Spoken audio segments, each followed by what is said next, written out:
Verme não, os caranguejinhos. O Dini disse que tinha caranguejo mordendo o pé dele, mas eu acho muito difícil, porque ele não ia estar tranquilo desse jeito.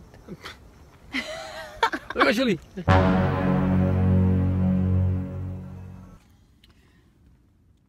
Continuamos nossa caminhada partindo nesta manhã de Sines, terra de Vasco da Gama que nasceu e tem sua estátua presente ao lado do castelo que pertenceu à Ordem de Santiago.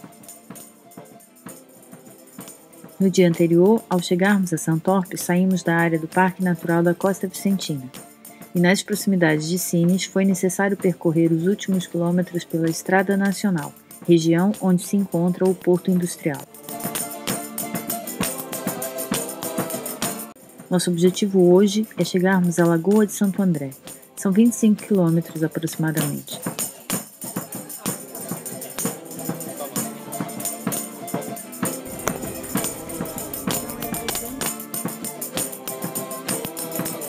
O porto de pesca é uma tradição secular em Sines.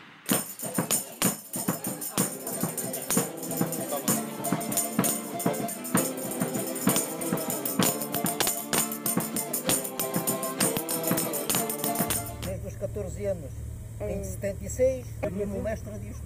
Nasceu aqui em Sines? Nasci. Só saí daqui para ir para a tropa. Esta parquice e metemos outra que está lá a bordo. E aquela do nosso, a sardinha. Esta é mais para trabalhar em cima da pedra, para mais depois de escama e depois o cavalo, depois, mas como não há cavalos agora, parquice, temos estado a arranjá-la e aí lá a dar aquela com a sardinha que ela agora a sardinha.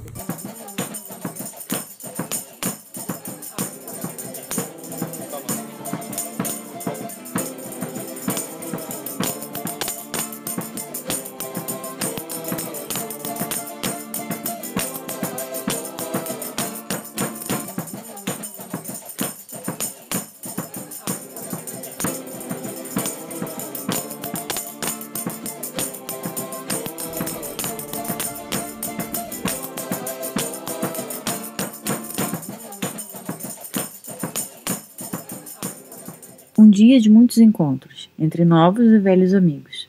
Com o André, conversamos sobre o bem-estar das atividades ao ar livre. Parte não competitiva, estás a ver? Andar mais livre. Aqui, com a natureza, ouvir as coisas. Na competição vais, pá, tem que baixar um minuto, tem que baixar um segundo. Mais focado, não é? E abstrais-te do resto. Sim. Obrigadão por tudo. Claro. Mais uma vez. Bom percurso.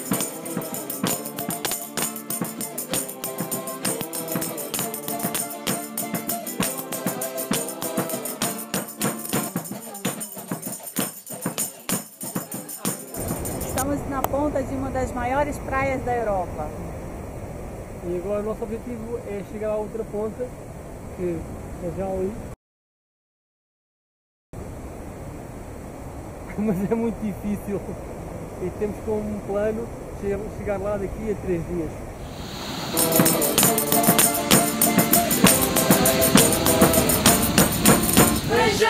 Vejam bem que não há só gaivotas em terra, quando o homem se põe a pensar. Desde que o homem deixou de ser nômade, passando a se fixar em determinados locais, milhares de anos atrás, fez uma escolha natural de fixar-se nas proximidades de rios ou de mar, pois além de água havia a garantia de alimentos por perto.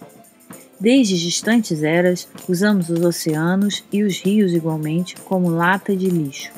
Mas, se no início éramos poucos, hoje somos 7 bilhões de habitantes no planeta e 50 até 60% moram nas regiões costeiras.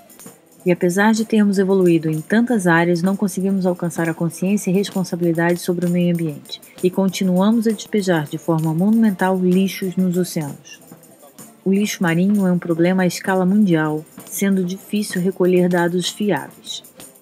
Pensa-se que apenas uma pequena parte do lixo marinho esteja a flutuar ou dê à costa. Segundo o Programa das Nações Unidas para o Ambiente, apenas 15% dos destroços marinhos flutuam à superfície do mar. Outros 15% permanecem em a coluna de água e 70% estão depositados no fundo do mar. O lixo jogado nas praias pode acabar no mar, causando a contaminação da água. Em algumas partes do oceano existem mais pedaços pequenos de plástico do que plâncton. O que vai para o oceano vai para animais que vêm para o seu prato. Algumas das espécies de peixes que ingerem plástico são uma presença regular no nosso prato. Ao consumir peixe marisco exposto ao plástico e aos produtos químicos petrolíferos nele contidos, a saúde humana também é posta em risco. As atividades de limpeza podem ajudar a recolher os pedaços maiores e melhorar a paisagem. Mas o que acontece aos pedaços de menor dimensão? Segundo uma organização internacional que agrega as autoridades locais em torno das questões relativas à poluição marítima, cerca de 10% do peso do material que as marés deixam na linha de água é constituído de plástico. Devido à sua pequena dimensão, muitas vezes é impossível distingui-los da areia. O plástico se quebra em pedaços minúsculos com o tempo, e essas partículas podem ser encontradas na areia ou até mesmo nos corpos da vida marinha. A acumulação e a longa duração dos plásticos na natureza complica ainda mais o problema. O lixo marinho é um problema transfronteiriço. Quando chega ao mar, não pertence a ninguém, mas é de todos nós. Vale lembrar que muitas vezes o lixo que vemos na areia não foi deixado lá pelo usuário da praia, mas sim foi originalmente lançado nas ruas e sarjetas mais afastadas, tendo sido carregado até a praia pela água da chuva através de canais de drenagem, córregos urbanos ou mesmo rios.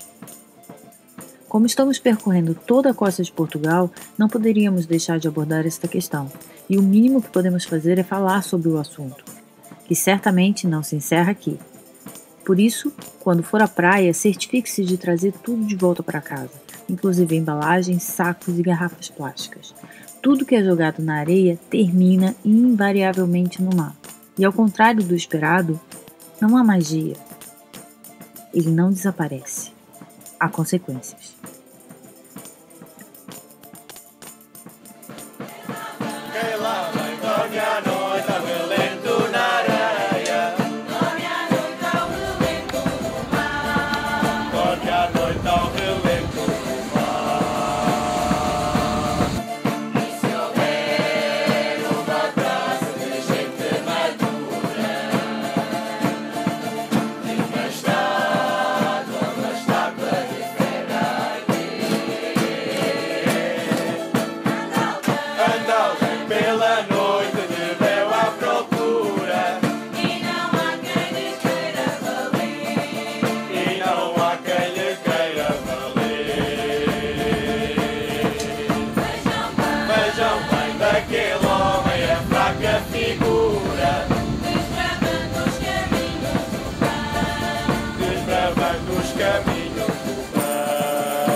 Galera, diz por aí!